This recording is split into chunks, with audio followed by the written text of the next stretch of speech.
Halo, assalamualaikum warahmatullahi wabarakatuh. Kembali lagi bersama kami di Lebak Siu Plastik dan bersama saya Heri ya.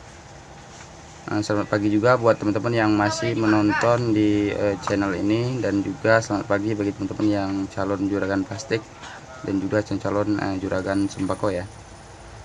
Seperti biasa di sini kami masih membahas seputaran bisnis usaha toko plastik ya. Dan mungkin kita masuk ke pembahasan inti, yaitu masalah sistem belanja ya. Jadi memang untuk sistem belanja mungkin teman-teman sudah pada tahu ya. Jadi ada sistem belanja cash dan juga sistem belanja tempo ya. Dari keduanya ini memang ada sisi positif dan negatif ya, ataupun plus minusnya ya, kelebihan dan kekurangan masing-masing ya, daripada belanja cash dan juga sistem belanja tempo ya. Dan mungkin tanpa berlama-lama langsung saja yang pertama kita bahas masalah sistem belanja cash ya. Jadi untuk sistem belanja cash kita bahas masalah kelebihan dulu ya. Jadi memang untuk sistem belanja cash dia banyak kelebihan daripada kekurangan ya. Mungkin yang pertama dia bebas ya teman-teman. Kalau berbelanja cash itu bebas memilih agen ya. Jadi posisinya tidak ada keterikatan dengan si agen-agen plastik ya, ataupun agen-agen sembako ya.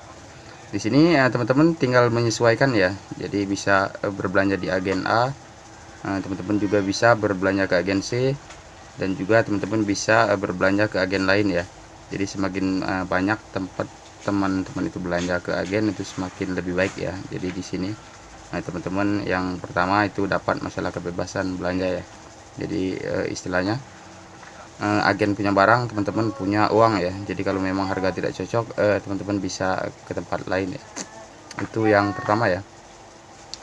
Dan yang kedua, sisi positifnya mungkin teman-teman bisa menekan harga ya. Jadi untuk menekan harga memang ada trik-trik tertentu ya.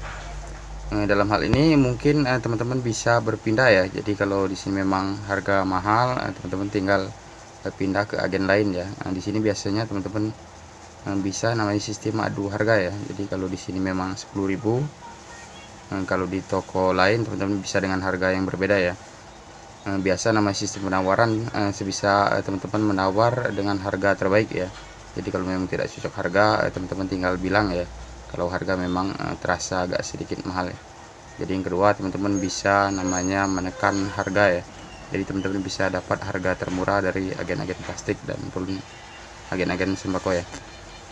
Dan untuk sisi negatifnya mungkin masalah modal ya. Memang teman-teman harus paham ya, namanya bisnis usaha toko plastik dan sembako dia membutuhkan modal yang tidak sedikit ya. Jadi mungkin dari sisi negatifnya yaitu ya, jadi masalah modal ya. Jadi teman-teman harus namanya berbelanja barang-barang plastik ya, butuh modal lumayan ya. Jadi budget yang lumayan gede ya. Mungkin untuk berbelanja cash hanya seperti itu ya. Jadi kelebihan dan kekurangan masing-masing ya. Dan kita lanjut ke poin yang kedua, yaitu sistem belanja tempo ya. Jadi untuk tempo sendiri ada dia namanya tempo sebagian ya, ada juga tempo keseluruhan ya. Jadi bisa dibilang itu namanya usaha toko plastik tanpa modal, ataupun yang banyak dibilang itu modal kepercayaan ya. Memang bisa ya, jadi dengan modal kepercayaan usaha toko plastik ya, tetapi kemungkinannya persentasenya sedikit ya. Jadi kalau kita persentase 100% itu paling yang bisa dagang ataupun bisnis plastik tanpa modal atau modal kepercayaan itu hanya 25% ya. Sisanya tetap namanya teman-teman harus namanya butuh modal ya. Dan langsung saja kita bahas masalah sisi positif ya.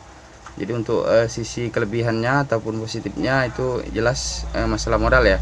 Jadi kalau kita belanja cash itu butuh modal yang gede, tapi kalau kita belanja sistem tempo, teman-teman bisa ringan dalam modal ya. Jadi seandainya teman-teman punya uang buat sewa kios itu cukup ya. Jadi sisanya teman-teman tinggal minta barang dengan tempo sebagian ataupun tempo keseluruhan ya. Selanjutnya kita bahas sistem belanja tempo itu masalah kekurangannya ya. Memang untuk sistem belanja tempo kalau kita lihat dari luar ya, dari kulit luar itu memang enak ya. Tetapi ada sisi-sisi yang teman-teman itu ibaratnya bukan dirugikan ya, tetapi agak sulit ya. Ya namanya kita modal minim ya, teman-teman harus terima ya. Jadi mungkin yang pertama kekurangan daripada belanja sistem tempo, teman-teman tidak bisa namanya menekan harga ya. Jadi untuk menekan harga sendiri kan sulit ya, namanya teman-teman di Tempo ibarat kata kalau harga turun itu si agen yang memberikan masih harga tinggi itu teman-teman bisa protes, tapi pengaruhnya tidak terlalu banyak ya. Ya jelas kan namanya teman-teman usaha dikasih modal ya. Jadi berbeda dengan teman-teman berbelanja cash ya. Jadi walaupun dia kasih mahal si agen, teman-teman tetap terima ya. Jadi apa boleh buat ya. Walaupun terasa agak menyakitkan, tetapi ya seperti itu ya untuk sistem belanja Tempo ya. Jadi teman-teman itu namanya menekan harga itu sulit ya. Jadi teman-teman hanya mengikuti harga-harga dari agen ya. Jadi berapa yang dia harga dikasih sama si agen, teman-teman harus terima. Mungkin itu kekurangan yang pertama ya. Untuk kekurangan yang kedua, namanya sistem belanja Tempo itu teman-teman memiliki keterikatan dengan si agen ya. Jadi apalagi namanya sistem Tempo keseluruhan itu sulit ya. Jadi teman-teman untuk berpindah ke agen lain itu terasa sangat sulit ya. Itu bisa berbahaya bagi teman-teman sendiri ya kalau teman-teman itu berbelanja sistem Tempo keseluruhan ya. Kalau teman-teman berbelanja Tempo dengan sistem sebagian barang, sebagian cash dan sebagian Tempo itu mungkin masih bisa ya. Jadi teman-teman bisa ngelak. Kalau memang harga ini mahal, teman-teman bisa beli ke tempat lain ya. Jadi mungkin poinnya di sana ya. Jadi masalah berbelanja Tempo, teman-teman memiliki keterikatan dengan si agen ya. Jadi teman-teman ibarat kata tidak bisa main banyak ya masalah barang-barang plastik ya. Dan mungkin cukup sampai di sini. Kami ucapkan terima kasih. Jangan lupa bagi teman-teman yang baru mampir ke channel ini, jangan lupa like dan subscribe serta nyalakan lonceng notifikasi ya. Dan semoga tutorial ini bermanfaat bagi teman-teman semua. Kami ucapkan terima kasih dan wassalamualaikum warahmatullahi wabarakatuh.